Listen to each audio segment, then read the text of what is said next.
नमस्कार बच्चों, कैसे आप लोग? मैं समझता हूँ आप सब लोग कुशल हैं।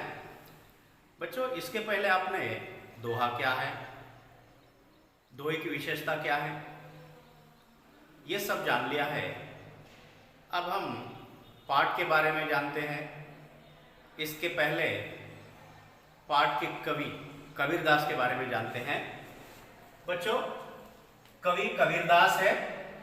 इनका जन्म 1398 में काशी में हुआ और इनकी मृत्यु 1518 मगहर में हुई। इनके पालक माता पिता नीरू और निमा।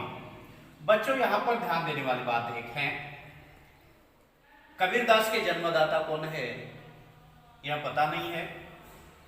नीरू और निमा किसी काम से लहर तारा नामक तालाब के पास गए थे। वहां पर नीरू और निमा को कबीरदास मिले थे, वहां से उठाकर ले आए और इनका पालन पोषण किया। कबीरदास की पत्नी का नाम लोई है। इनकी दो संतान है, कमाल और कमाली। कमाल पुत्र है, कमाली पुत्री है। इनका काव्य ग्रंथ बीजक है। इसके 3 भाग हैं, साथी, सबद, प्रमणी। इनका कार्य क्षेत्र समाज सुधारक है। ये समाज सुधारक कवि हैं। इनकी शिक्षा, ये अनपढ़ है, ये पढ़े लिखे नहीं थे। काव्य विषय सामाजिक है। शाखा ज्ञान मार्गी शाखा।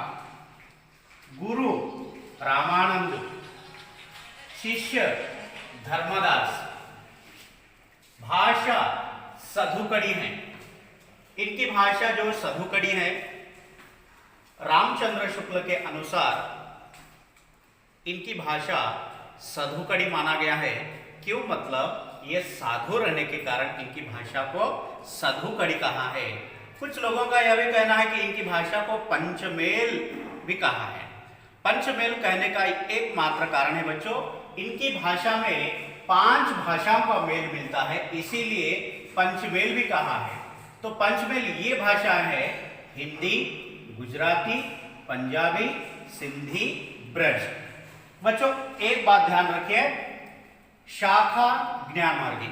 ज्ञान मार्गी शाखा यह नाम आने का कारण एक है, हिंदी साहित्य के इतिहास में इतिहास को अच्छी तरह जानने के लिए हिंदी साहित्य के इतिहास के 4 भाग किए गए हैं। पहला भाग आदिकाल है, दूसरा भाग भक्ति काल है, तीसरा भाग रीति काल है, चौथा भाग आधुनिक काल है। तो ये कवि कबीरदास भक्ति काल के अंतर्गत आते हैं।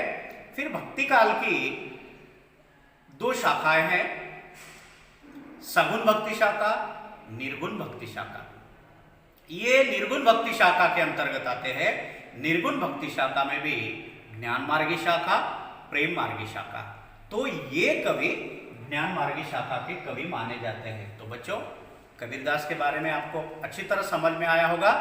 तो बच्चों, अगले विषय के बारे में हम अगले कालांश में जानते हैं। धन्यवाद बच्चों।